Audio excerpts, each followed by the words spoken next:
Bagaimana kabar saudara pagi hari ini? Luar biasa.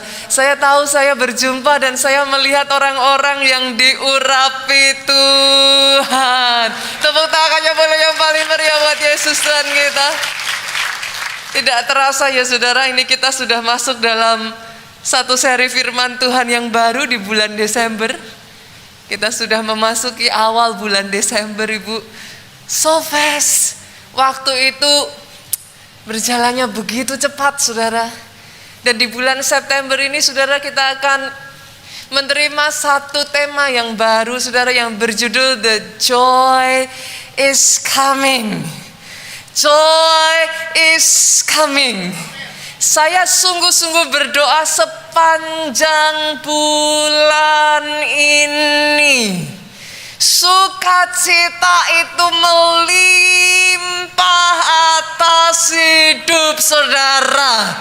Saya perkatakan sepanjang penghujung tahun 2021 ini, sukacita itu meluap atas hidup saudara. So much so, begitu rupa, it will end your morning.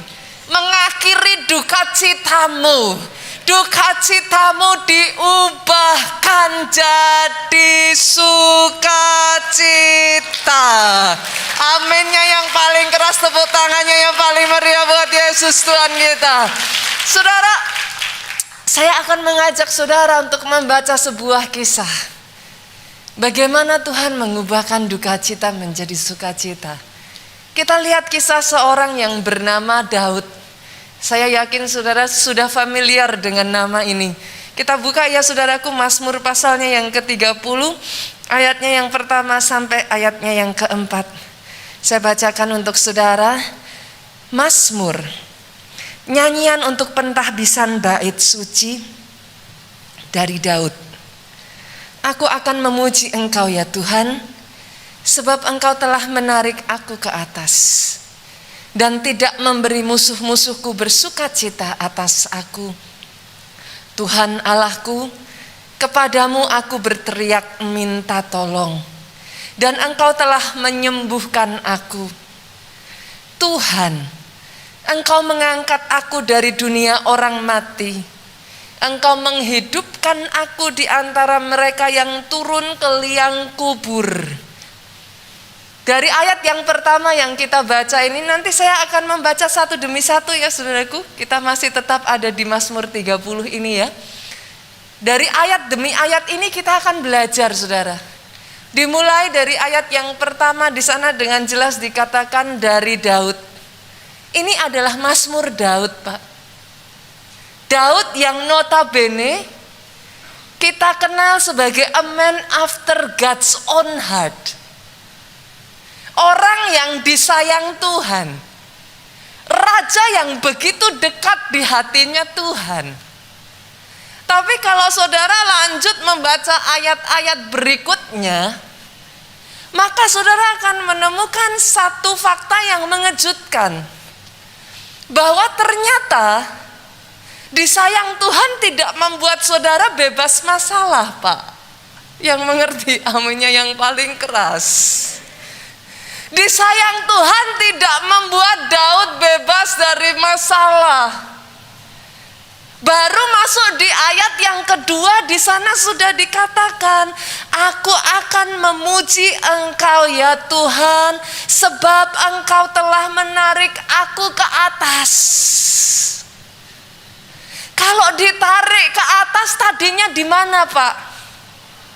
Di bawah. Daud sempat ada di bawah. Daud sempat down. Daud sempat terjatuh, saudaraku. Bukan hanya itu saja, ayat ini berlanjut, saudara. Dikatakan, dan tidak memberi musuh-musuhku bersukacita atas aku. Bolehkah saya katakan saudara, kata musuh-musuhku di sini artinya Daud nggak hanya punya satu musuh, Bu. Yang mengerti aminnya yang paling keras. Setidaknya kata musuh-musuh di sini, Daud punya lebih dari satu. Bisa jadi dua, bisa jadi banyak. Kenapa saya mengatakan demikian? Ada waktu-waktu di mana ketika Daud dikejar oleh Saul, Saul mengerahkan seluruh bala tentara pasukannya mengejar Daud. Banyak, saudaraku. Disayang Tuhan tidak sama dengan saudara disayang semua orang, saudaraku. Yang mengerti aminnya yang paling keras. A man after God's own heart. Tapi dia berkata bahwa Tuhan tidak mengizinkan musuh-musuhnya bersukacita atas aku. Artinya yes, musuh-musuh Daud itu bersukacita atas kejatuhan Daud. Baru saja sebelumnya kita membaca, Tuhan angkat Daud ke atas, artinya Daud ada di bawah. Tuhan tidak mengizinkan musuh-musuhku bersukacita, artinya yes, mereka bersukacita melihat kejatuhan Daud. Apakah itu yang saudara kadang rasakan?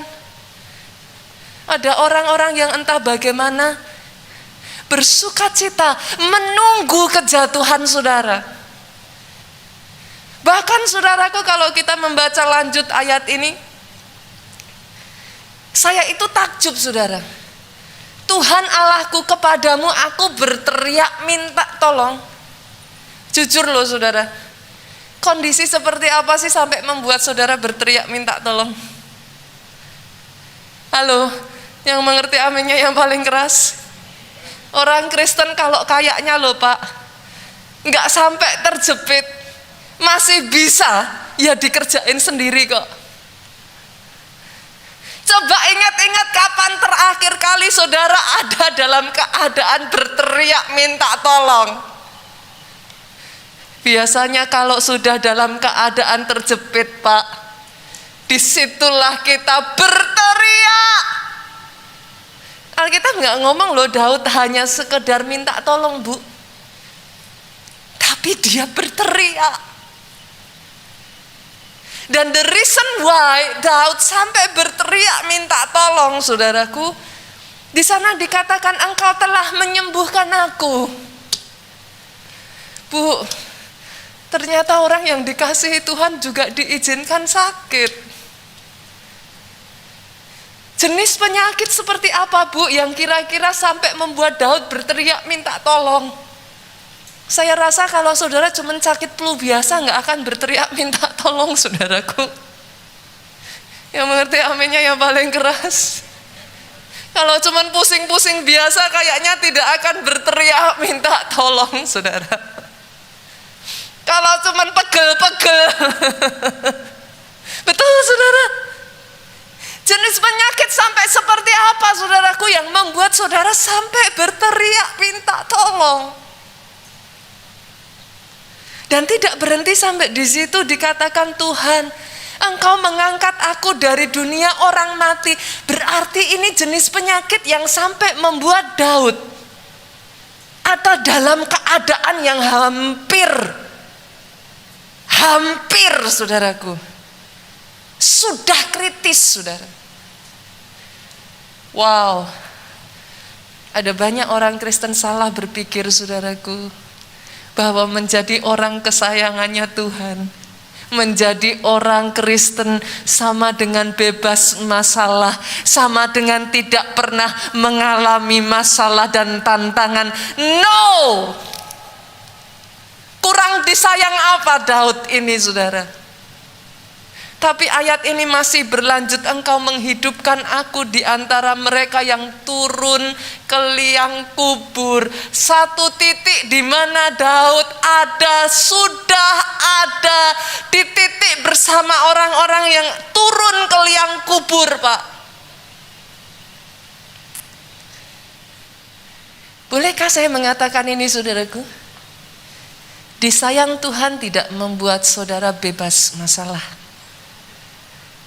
Tapi yes, disayang Tuhan membuat ketika saudara jatuh tangannya mengangkat saudara. Boleh aminnya yang paling keras di tempat ini.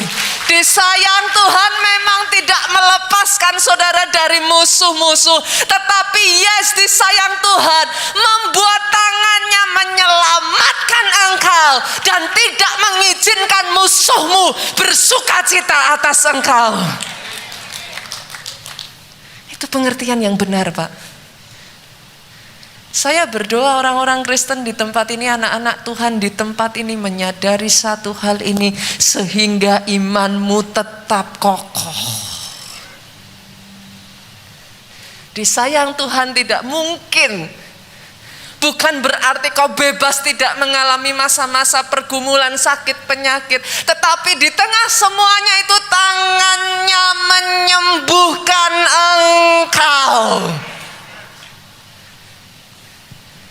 Saya berdoa saudaraku, hari ini tangan yang sama yang mengangkat Daud mengangkat hidupmu. Tangan yang sama yang menyelamatkan Daud menyelamatkan engkau. Tangan yang sama yang menyembuhkan Daud, saya perkatakan ini menyembuhkan engkau. Aminnya yang paling keras, saudara. Oh, kalau mau tepuk tangan yang paling meriah buat Yesus Tuhan kita. Saya ajak kita lanjutkan ayat ini ya saudaraku. Kita baca ayatnya yang ke-5 sampai ayatnya yang ke-6. Yang membuat saya salut dengan Daud saudaraku. Yang membuat saya takjub dengan Daud. Saya rasa bukan satu kebetulan Daud disebut orang yang disayang Tuhan saudara. Kenapa? Karena di tengah semua permasalahan yang begitu rupa saudara, Daud berkata, nyanyikanlah mazmur bagi Tuhan hai orang-orang yang dikasihinya. Semua masalah itu tidak membuat Tuhan Daud mempertanyakan kasih Tuhan, saudara. Semua masalah itu tidak membuat Daud berkata, Tuhan di mana engkau? Dengan begitu banyaknya tekanan itu saudaraku tidak membuat Daud bersungut-sungut. Tapi ayat ini dengan jelas mengatakan, nyanyikanlah mazmur. Artinya apa, Pak? Di semua masa itu, Daud tetap memuji-muji Allahnya. Kalau saat diberkati, 7 kali dia memuji Tuhannya. Saat dapat masalah, dia bukan hanya 7 kali, lebih-lebih lagi dia memuji Allahnya. Ini yang membuat saya takjub, saudara. Maybe there is a reason. Kenapa Daud disebut a man after God's own heart? Despite semua yang dialaminya, dia tidak meragukan Tuhannya. Itu tidak membuat dia mempertanyakan apakah aku masih dikasihi. Tapi dia tetap memuji-muji Allahnya. Bahkan ayat ini berlanjut, mempersembahkan syukur kepada namanya yang kudus. Mulut ini terus mengucap syukur. Saya tuh senang sekali dengan koordinator saudara di IR 8 pagi ini, saudaraku, Pak Dani. Kalau setiap kali diminta bersaksi, Pak Dani itu selalu ngomong kayak gini. Pastor, saya bisa bangun pagi hari ini tetap sehat, bisa tetap beraktivitas dan bisa melayani Tuhan, bisa bekerja, itu sudah mujizat. Setiap kali diminta bersaksi, Pak Dani itu selalu mengatakan begitu banyak pertolongan dan mujizat Tuhan. Tapi kadang kita lupa mensyukuri mujizat yang paling dasar. Kita masih ada saat ini saja, itu sudah anugerah. Itu sebabnya banyak-banyak bersyukur. Aminnya yang paling keras, saudaraku. Saya rasa apa ya saudara, bukan satu kebetulan ya Daud disebut a man after God's own heart. Karena lebih dari semuanya di masa pandemi ini kita itu bisa melihat loh saudara. Jangankan masalah seperti Daud ya saudaraku. Di tengah pandemi ini berapa banyak sih saudaraku orang-orang merasakan saudara. Tapi masih adakah ucapan syukur? Masih adakah pujian? Sebab Tuhan itu baik. Ayat ini berlanjut lagi saudaraku. Sebab sesaat saja ia murka.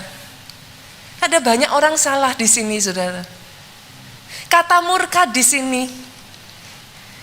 ini bukan Tuhan marah dan ingin menghancurkan anaknya. No. Kata murka di sini lebih pada a moment of discipline, saudara. Satu waktu yang diizinkan betul diproses. Diizinkan ngalami masa-masa yang sukar. Tapi bukankah ayat ini berkata sesaat saja? Engkau yang hari-hari ini mengatakan, pastor kapan selesainya? Pastor kok tidak habis-habisnya? Boleh enggak saudaraku kata-kata kita diubah? Sesaat saja. Ketika engkau meneteskan air mata, kau bercucuran dengan air mata, kau berjalan dan seolah-olah tidak kuat. Katakan itu saudara, sesaat saja. Betul, diizinkan sesaat saja. Tapi lihat, seumur hidup ia murah hati. Bukankah bahkan di tengah masalahmu itu saudara, berapa kali kau melihat ada pertolongan Tuhan? Dia murah hati Pak.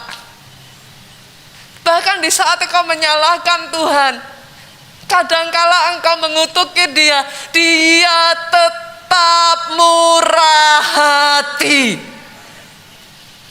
Di saat kau marah, engkau meninggalkan dia, apakah kebaikannya hilang? Dia tetap murah hati. Saya ajak kita untuk melihat dengan cara yang berbeda hari ini saudaraku. Do not zoom in your problem. Tapi di tengah masalah sebesar apapun, selalu ada kebaikan Tuhan di sana. Selalu ada suara yang menuntun saudara. Selalu ada dekapan tangan yang menguatkan dan memenuhi saudara dengan kasih. Dia murah hati. Doa saudara, doa saya saudaraku, hari ini kasih yang dari surga itu memenuhi hati saudara, sehingga sukacita itu kembali dibangkitkan. Joy is coming. Kita lanjutkan lagi saudaraku. Sepanjang malam ada tangisan. Saya tuh paling suka kalau baca Alkitab kayak gini saudara. Jangan baca Alkitab cepet-cepet. Firman Tuhan itu bilang kalau kita baca Alkitab ya saudara, dikunyah kayak sapi. Saudara pernah lihat sapi makannya gitu saudara? Sapi itu kalau makan gimana? Ini sayang pakai masker saudara, nggak kelihatan.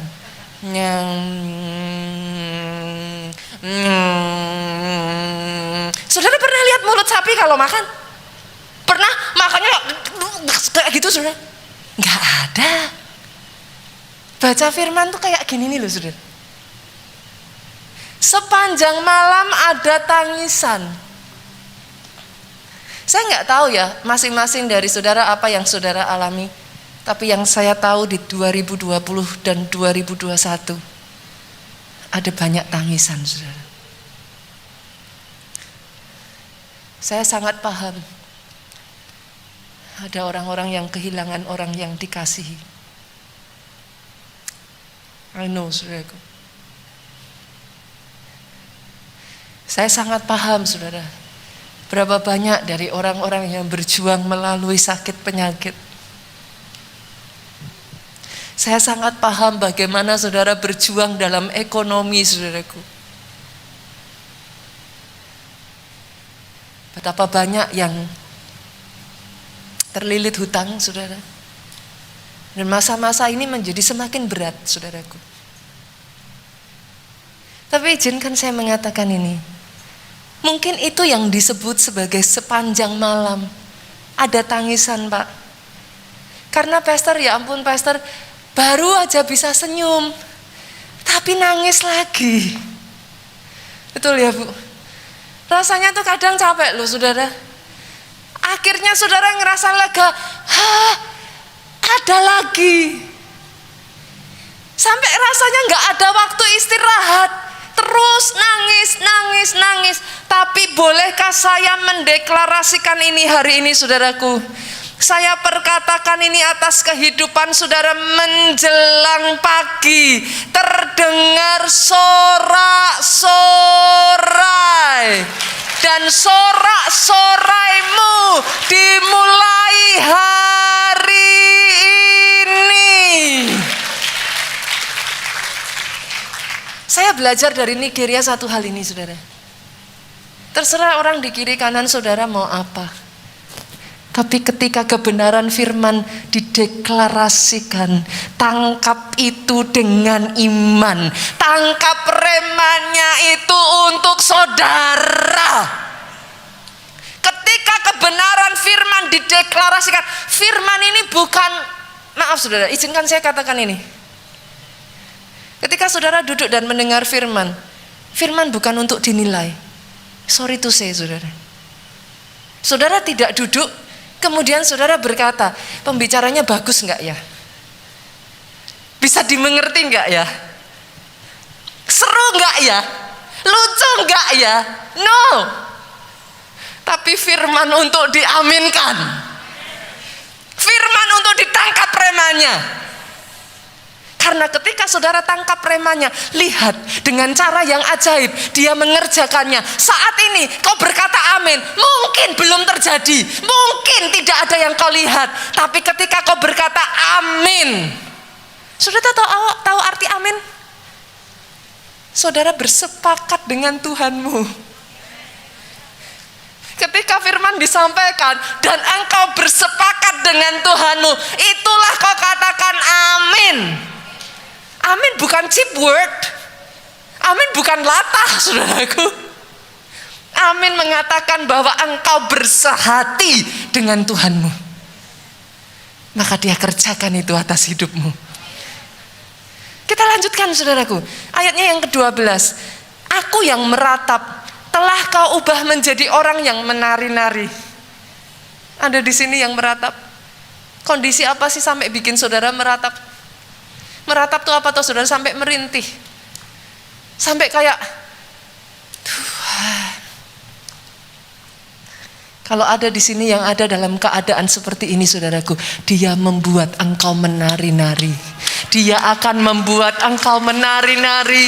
The joy is coming. Dia membuka kain kabungmu. Telah dibuka, pinggangmu diikat dengan sukacita. Pinggangmu bukan lagi diikat dengan beban berat, dengan masalah, tapi dengan sukacita. Supaya jiwaku menyanyikan mazmur bagimu, dan jangan berdiam diri. Tuhan Allahku, untuk selama-lamanya aku mau menyanyikan syukur bagimu. Doa saya itu jadi atas hidupmu sepanjang bulan ini. Joy is coming. Saya ingin mengajak saudara melihat, saudaraku. Ada dua kisah, saudara. Bagaimana mereka sungguh-sungguh mengalami pertolongan Tuhan. Dukacita mereka dibalik menjadi sukacita. Yang pertama, Bu, adalah kisah pada saat Zakaria doanya dikabulkan oleh Tuhan. Kita lihat ya saudaraku, Lukas 1 ayatnya yang ke-5 sampai 7. Hari ini kita akan banyak-banyak baca Alkitab ya saudara. Kalau saudara bertanya, sebagian orang kadang tanya, pastor gimana sih caranya saya baca Alkitab? Justru hari ini saya akan menunjukkan kepada saudara bagaimana kita baca Alkitab, saudaraku. Sehingga kita bisa menggali harta dari dalamnya. Bukan cuma baca ditelan, yang penting sudah 3 pasal. No. 3 pasal habis itu ditanya dapat apa hari ini? Baca apa? Lupa. Kita coba ya, kita lihat ya. Lukas 1 ayatnya yang ke-5 sampai 7. Pada zaman Herodes, Raja Yudea, ada seorang imam yang bernama Sakaria dari rombongan Abia. Ini keturunan imam, saudara. Istrinya juga berasal dari keturunan Harun. Namanya ialah Elisabet. Keduanya adalah benar di hadapan Allah. Nah ini saudara, setiap kali Alkitab mencatat sesuatu Pak, itu pasti ada alasannya. Tuhan kita itu nggak boros berkata-kata, saudara. Kalau dia menulis sesuatu, pasti ada maknanya. Keduanya hidup benar di hadapan Allah dan hidup menurut segala perintah dan ketetapan Tuhan dengan tidak bercacat. 7. Tetapi mereka tidak mempunyai anak sebab Elisabet mandul dan keduanya telah lanjut umurnya. Kenapa dicatat begitu, saudaraku? Saudara harus ingat, apa kitab terakhir dari perjanjian lama, saudara? Ada yang tahu? Maleaki, saudara. Oke? Maleaki itu adalah kitab terakhir dari perjanjian lama. Apa kitab pertama dari perjanjian baru? Ini sekalian CCA ya, saudara. Apa, saudara? Matius. Gampang ya, M dan M. Maleaki, Matius, saudaraku. Antara Matius dengan Maleaki itu jaraknya panjang sekali, saudara. Ratusan bahkan mungkin sampai ribuan tahun. Dan kenapa tidak ada satupun kitab di sana, saudaraku? Itu yang namanya masa kegelapan, saudara. Dari Maleaki sampai Matius, surga terdiam. Tidak ada satupun pesan firman, Pak. Tidak ada nubuatan. Tidak ada mujizat yang terjadi. Di tengah semuanya itu, saudaraku, ayat 6 yang baru kita baca menjadi sangat berarti. Di tengah masa kegelapan itu dicatat di sana, keduanya benar di hadapan Allah. Tidak, dan hidup menurut segala perintah dan ketetapan Tuhan dengan tidak bercacat. Saya kasih gambaran ya, saudara. Masa pandemi ini baru 1-2 tahun, saudara. Tapi saya tanya, di tengah 1-2 tahun ini, berapa banyak orang Kristen meninggalkan Tuhan? Masa pandemi ini hanya 1-2 tahun. Tapi di tengah masa pandemi ini, berapa banyak orang Kristen akhirnya meninggalkan gereja, kompromi dengan firman. Ketika dalam keadaan terdesak, firman dikompromikan. Baru 2 tahun loh, Bu. Baru 2 tahun.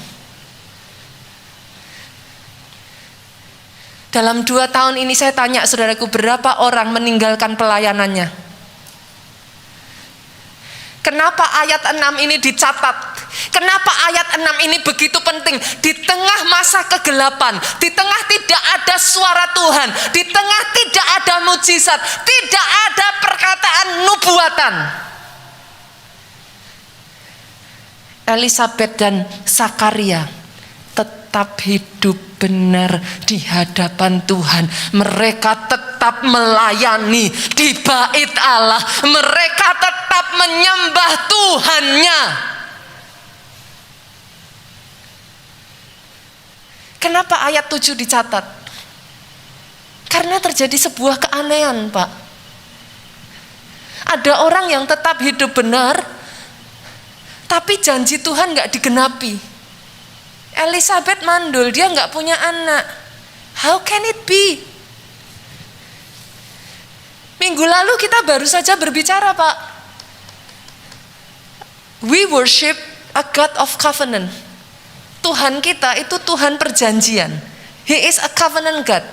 You do your part, He will do His part. Mujizat itu apa tuh, saudaraku? You do your part. He guarantee his part. Tapi kok aneh? Kenapa ayat 7 dicatat, Bu? Dia mandul. Dia nggak punya anak. Dan di zaman itu nggak punya anak, saudara, itu aib yang sangat besar sekali. Dan jangan lupa Sakaria ini imam besar loh, saudaraku. Seorang imam besar istrinya tidak punya anak, itu aib yang sangat besar sekali. People will question him.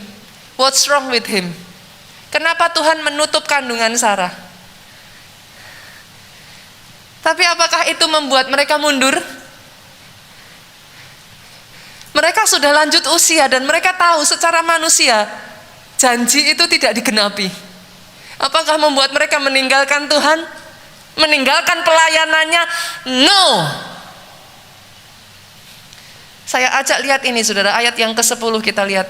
Sementara itu seluruh umat berkumpul di luar dan sembahyang. Kenapa saya tahu bahwa Sakaria tidak meninggalkan pelayanannya, Pak? Di sini jelas ditulis. Waktu itu adalah waktu pembakaran ukupan. Maka tampaklah kepada Sakaria seorang malaikat Tuhan berdiri di sebelah kanan mezbah pembakaran ukupan. Sedang Sakaria melayani Tuhan, saudara. Dia mempersembahkan ukupan di hadapan Tuhan. Tampaklah seorang malaikat. Saudara baca ayat ini kelihatannya biasa ya, saudara. Setelah ratusan tahun loh, saudaraku. Setelah ratusan tahun, tidak ada tanda, tidak ada suara, tidak ada firman, tidak ada nubuatan. Muncullah malaikat ini. Tidak heran, saudara, apa respon Sakaria pertama kali melihat hal itu? Ia terkejut dan menjadi takut. Karena nggak pernah terjadi, saudaraku, ratusan tahun. Tetapi malaikat itu berkata kepadanya, jangan takut hai Sakaria, sebab doamu telah dikabulkan dan Elisabet istrimu akan melahirkan seorang anak laki-laki bagimu dan haruslah engkau menamai dia Yohanes. Engkau akan bersukacita dan bergembira, bahkan banyak orang akan bersukacita atas kelahirannya itu. Tangkap ini baik-baik ya, saudara. Saya nggak masalah dengan saudara yang tidak percaya hal ini. Tapi kalau saya jadi saudara, setiap kali firman itu disampaikan, deklarasi profetik disampaikan, saya akan tangkap itu dengan iman, regardless my situation gitu. Terlepas dari seperti apa situasi saya. Menjelang Natal. Menjelang Natal. Ini menjelang Natal, saudaraku. Ada kabar sukacita. Menjelang Natal ada satu pesan yang diberikan kepada Sakaria. Dan saya akan katakan ini kepada saudara. Doamu telah dikabulkan Tuhan. Menjelang Natal ada satu pesan yang begitu istimewa. Saya tidak katakan ini untuk semua orang. Saya katakan ini kepada orang-orang yang bisa tangkap dan percaya rema pesan firman Tuhan. Doamu dikabulkan. Joy is coming. Joy is coming. Di tengah masa-masa yang begitu berat, mereka tetap melayani Tuhan. Mereka tetap pergi ke bait Tuhan. Dan pada saat mereka melayani dan mereka memuji-muji Tuhan, disitulah Tuhan berbicara. Jangan tinggalkan persekutuanmu dengan Tuhanmu, saudaraku. Disitulah Tuhan berbicara. Pastor, ada banyak orang bertanya kepada saya, tapi gimana cara saya melayani, Pastor? Saya tuh ingat, saudara, kalau bicara soal pelayanan jadi ingat pertanyaan anak saya yang paling kecil, saudara. Karena sering saya ngomong kalau pergi ke gereja, Daddy Momom pergi pelayanan, kan gitu, saudara. Dia dengernya kan gitu. Terus sekarang, saudara, Kids Impact sudah buka, anak saya yang gede sama yang nomor 2 juga sudah pergi ke gereja, saudara. Jadi memang kasihan tinggal yang kecil. Dia pasti akan tanya, lah Cici sama Cici Gaby sama Cici Kakak juga pelayanan, saya gitu kan, saudara. Terus dia Lah Jen gimana katanya saudara. Dari situlah saya katakan kepada anak saya ini, Jen, yang namanya melayani bisa kapanpun juga. Akhirnya saya jelaskan dia saudara. Momom bisa melayani dengan momom berkhotbah. Momom pakai talenta yang Tuhan berikan untuk momom khotbah. Cici kakak bisa melayani dengan memakai talentanya untuk bernyanyi. Cici Gaby melayani dengan memakai talentanya di multimedia. Terus dia tanya, lah Jen apa mom? Jen talentanya apa? Dia suka lihat Ryan saudara. Kalau jadi YouTuber bisa juga melayani Tuhan katanya. Anak zaman now tuh pengennya jadi YouTuber saudaraku. Kalau jadi YouTuber bisa melayani Tuhan, tapi Jen belum bisa nulis. Jen bisa apa? Saya bilang, Jen, menolong orang lain itu juga melayani Tuhan. Tadinya saya nggak ngeh saudara, saya cuma ngomong aja. Jen bisa membantu di rumah, membantu ya kita nyebutnya sus, mbak gitu saudaraku. Bisa bantu momom, bisa bantu daddy. Jen juga bisa ibadah online, juga sungguh-sungguh memuji menyembah Tuhan. Satu ketika saudara dia masuk kamar saya, dia happy sekali. Momom katanya, hari ini Jen sudah melayani Tuhan 5 kali. Saya bingung saudara. Maksudnya gimana Jen? Kamu melayani 5 kali? Yes. Jen membantu momom membawakan belanjaan momom 1 kali. Pusing saya saudaraku. Memang sih saya bilang membantu orang lain melayani saudara. Akhirnya dia bilang, tadi Jen membantu Cici membersihkan kotorannya Oco katanya. Aduh saya sampai ketawa saudaraku. Saya sampai ketawa dengan caranya yang unik. Sesederhana ini yang saya ingin katakan saudaraku. Siapapun bisa melayani Tuhan. Dimanapun bisa melayani Tuhan. Boleh gak sih? Apalagi di gereja. Senggol kiri kanan dari jauh. Ayo melayani Tuhan. Apapun bisa saudara. Di sosmed saudara. Ayo. Daripada curcol-curcol galau-galau saudara. Pakai untuk melayani. Kemarin kesaksian minggu lalu, seorang anak 16 tahun memakai sosial medianya bukan untuk pasang posting-posting status galau-galau. Memakai sosial medianya, setiap dia lihat ada postingan galau-galau, dia DM. Boleh saya doakan? Dalam waktu sangat singkat saudaraku, dia membawa 246 jiwa. 79 orang digabungkan ke kelompok sel. Anak umur 16 tahun yang mengerti aminnya yang paling keras. Semuanya bisa. Saudara bisa melayani. Ayo layani Tuhan. Ini hari-hari ini Kids Impact sudah dibuka. Kita butuh sangat banyak orang saudaraku. Anak-anak sekarang saya sampai harus menahan. Kenapa? Karena guru-gurunya 1,5 tahun sudah ditutup saudara.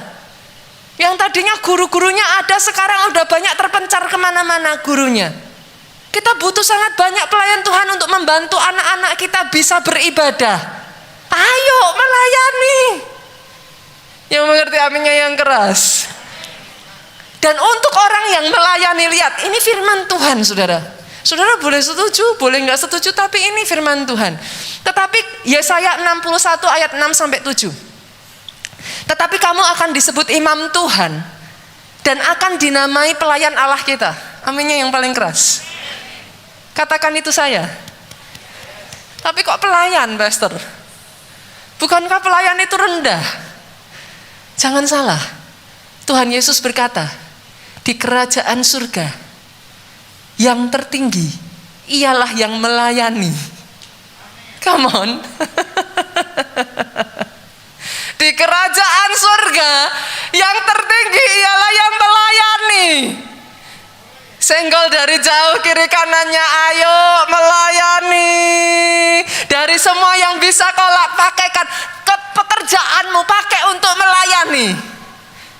Saudara jadi apa? Dokter seperti Pak Dani Buklar pakai melayani. Pengusaha pakai melayani. Apa saudaraku? Pejabat pemerintah pakai lebih lagi untuk melayani rakyat. Aminnya yang paling keras. Apa yang terjadi saudara?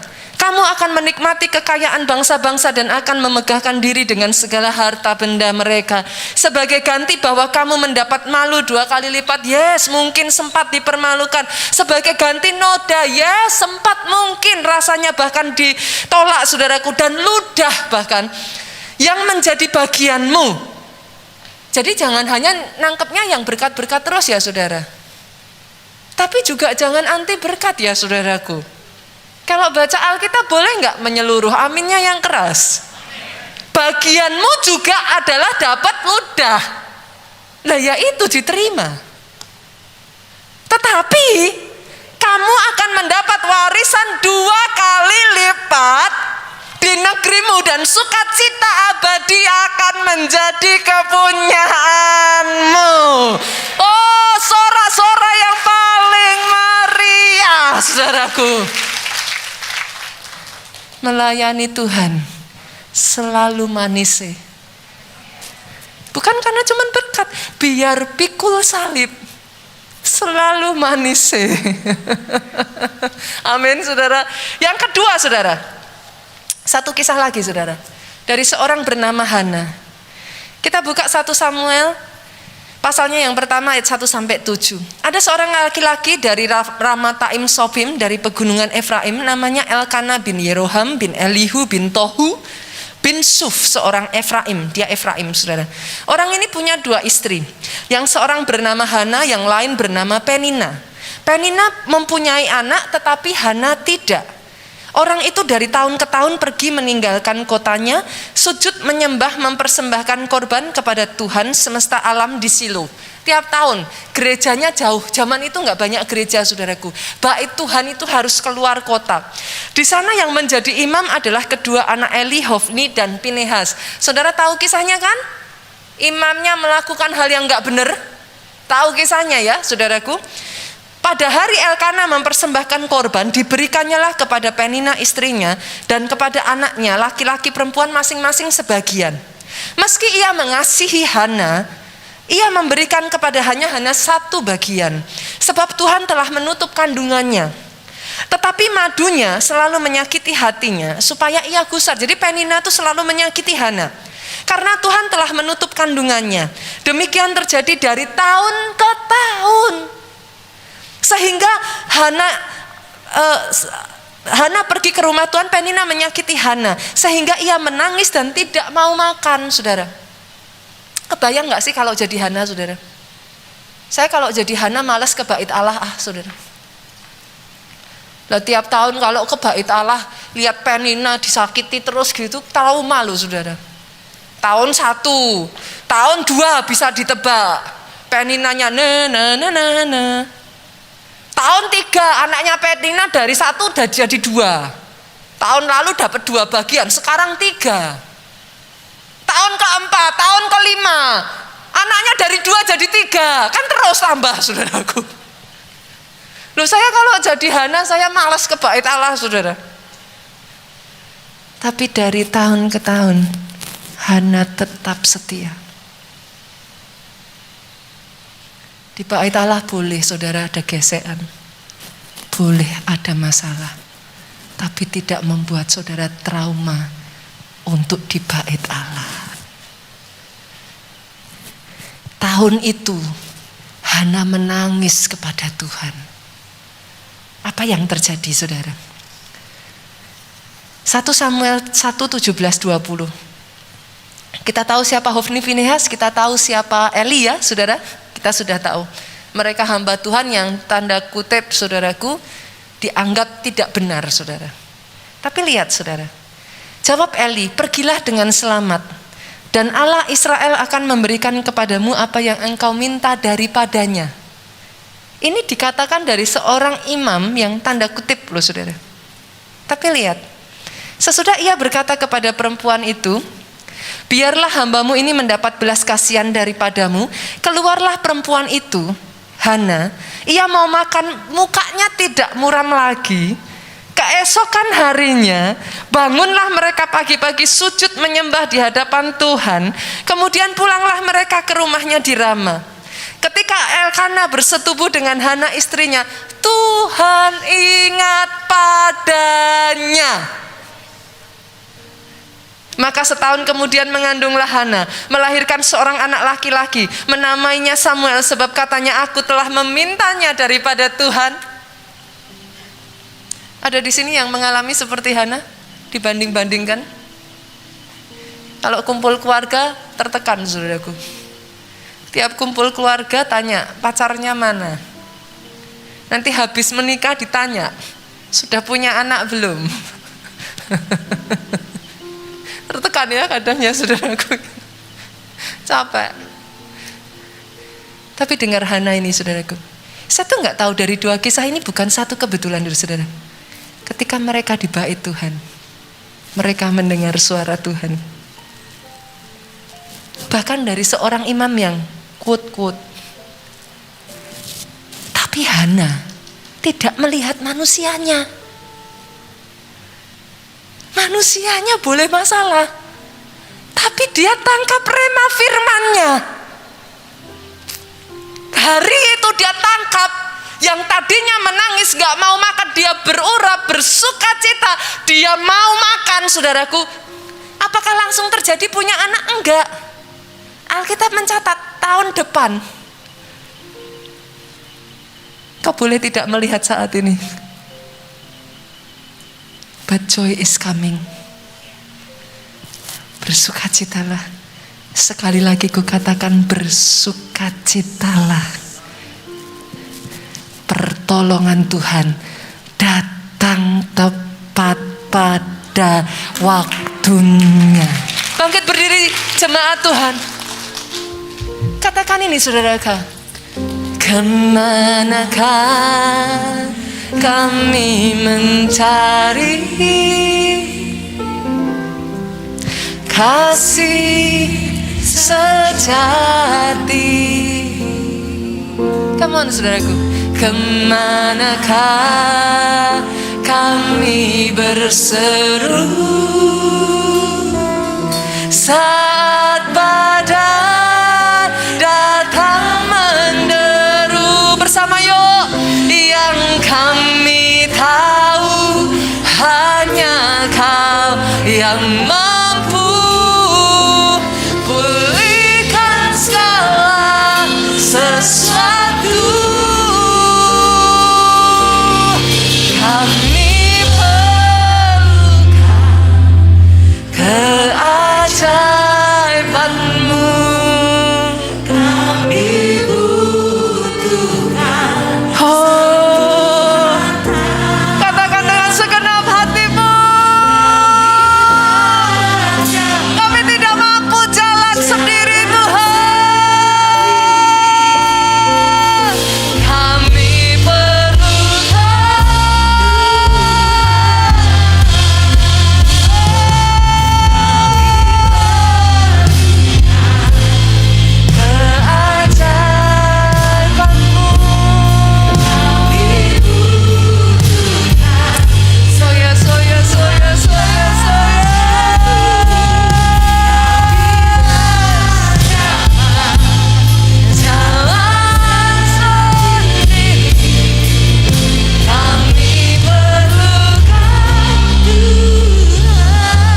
saudara saat ini, saudaraku, engkau yang membutuhkan Tuhan, engkau yang membutuhkan pertolongan Tuhan.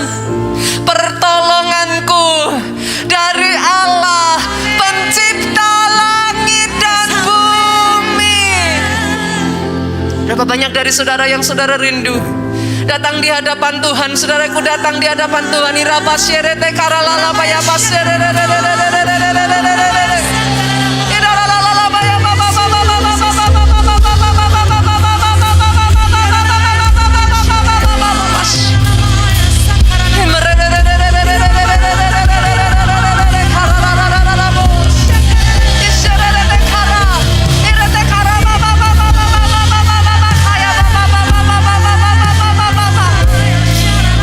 Satu persatu